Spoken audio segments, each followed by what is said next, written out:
So what you're watching here is not a real interview.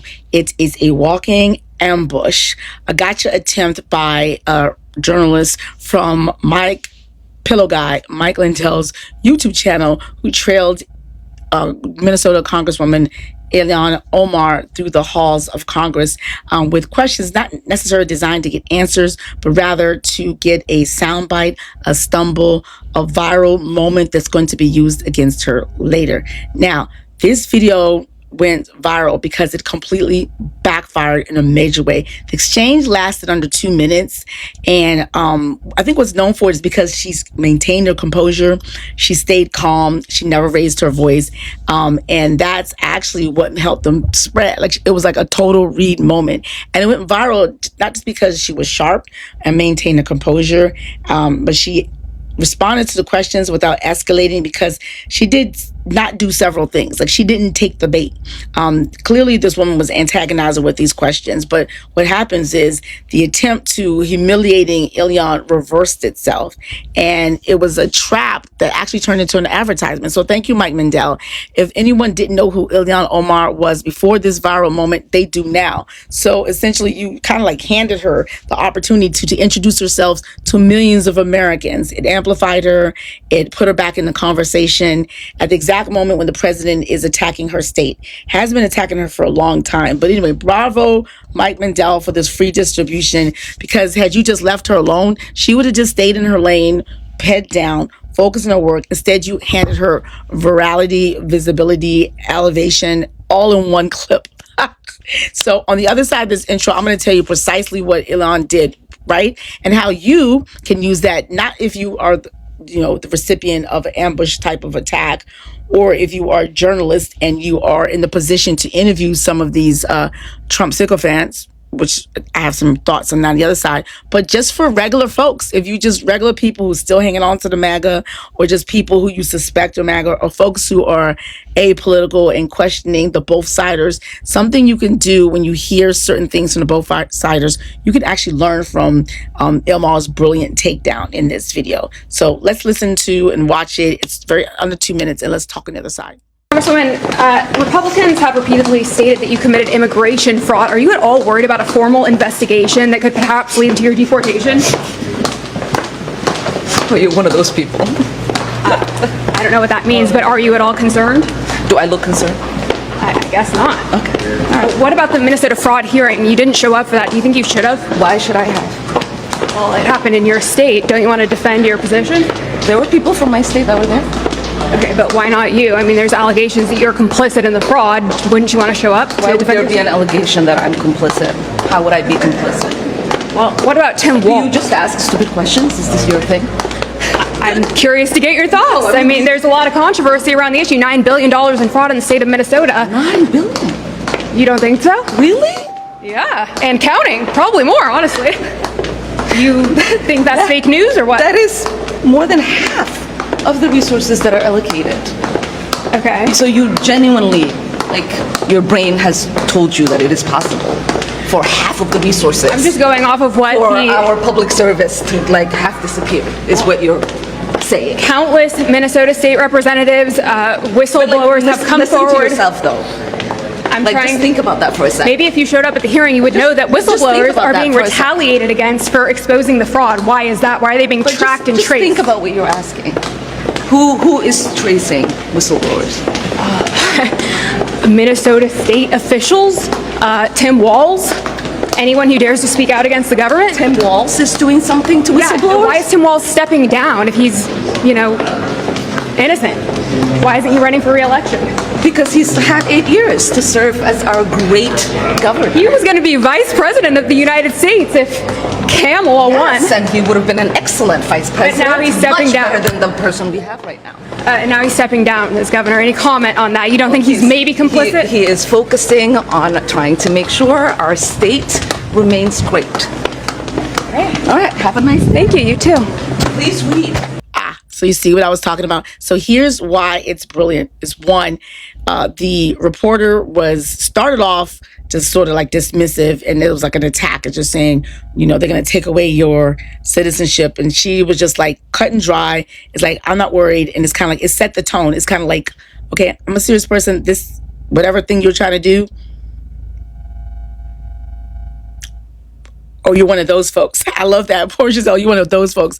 And then she starts telling her things that just don't make sense logically. And it's the second thing she does, not just that she sets the tone, but the second thing she does correctly is that she challenges the question being asked. And I think enough of us don't do that. People have sound bites. People have talking points. People learn or hear certain buzzwords and different things and different talking points from podcast bros, from YouTube channels, from Reddit threads, from, Discord chat groups.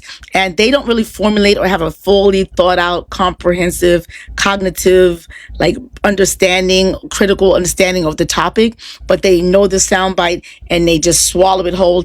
And essentially it's a setup for them because they take it and they repeat it out to people who kind of know the situation. And so your job is to, when you're given something from those people and they say something that makes absolutely no sense, you just stop and you give it back to them and say, you just said this. Think about what you just said. How does that make sense? Could you give me some more detail? Can you frame it for me? And so when Ilhan said, you're saying that there's $9 billion in fraud, yet our total budget is $18 billion. So you're saying half of our total budget for the entire state is part of fraud. Does that make sense? And we're not operating at all. We have a full state that's functioning, but you're saying that half of our state budget is gone to fraud. You see that the reporter was unable to respond because she never even thought that far ahead, and she never thought about it. She's giving these talking points and she's regurgitating it. So it's very easy when someone comes at you with silly talking points that aren't based on reality or facts or logic or just normalcy, that you just ask them, what are you saying to me? Listen to your words and let's break this down. Let's decompartmentalize. Let's unpack what you're saying. And say it calmly, because what happens is they're gonna fall apart the way this reporter did. She kind of she was stumbling because she kind of got caught off guard, and she's being told something that she totally doesn't understand. It's out of her depth, out of her range, and that's what you do. That's how you handle these folks. I do love the little quips when she says, "Your brain told you that." You really thought that up. That's the question that you come out of your head. Listen to yourself. And of course, the final thing when she says, please read. There's a part 2 to this where this reporter found her again later on and started with please read. So clearly the viral moment that they created got back to her and she feels okay, I got to clean this back up. And she says, I do read. And it's just a continuation. It's like she's a sucker for punishment. But it's a brilliant takedown. I love it. That it was just, wonderful. Now we can take these viral moments and these lessons from these viral moments and kind of use this as we prepare for the takedown that's coming at the end of this year. This midterms coming up, and we will be having elections. Please don't say if we have free and fair elections again. We will. We're in the process right now of having elections because midterms and candidates are raising funds and they're holding events. So we're preparing for the midterms right now. And as we prepare for the midterms, there's certain things that I really do believe, like what we saw in this video exchange in my dialogue, that can help us going forward. And I'll let you in on some of those if you're a member of my private community. I'm going to tell you specific things I think that we need to be doing, asking of our officials, but then even smaller so, just asking or talking to amongst our friends, because I think a part of the reason why we're in this situation, because enough people didn't want to be uncomfortable. They didn't want to be discomforted. They didn't want to ruffle feathers or rock the boat and challenge anyone's thinking and just push back on bullshit you hear amongst your family and friends. And if more of us did it, if all of us did it, some of those family and friends may reconsider voting for the orange man. But because we just want to stay safe, they go ahead and vote for the orange man with all of their nonsense. So yeah, let's discuss more. If you're not a member of our community, you can join. If you don't have to be, because you can buy me a cup of coffee, go to jjlegal.com. This is the community supported endeavor here, and you can go there. If the best thing you do for me is just share this content, talk about it to other people. I appreciate all of you, those who do, and you can get on my email list. In exchange for your email, I have a guide that includes know your rights scripts. It includes scripts in case you see someone being detained unlawfully. It includes where you can access the dockets, including specific cases that I mentioned and talk about as a companion document in my case tracker. Trump Survivor Guide. You get it at jjlegal.com. Now, if you're looking for other ways to support me, go to jjlegal.com/support, and you can get my shirt. This is my big fan of human rights. I have t-shirts, sweatshirts, caps, mugs, the works, and the clothing is premium quality. They don't pill.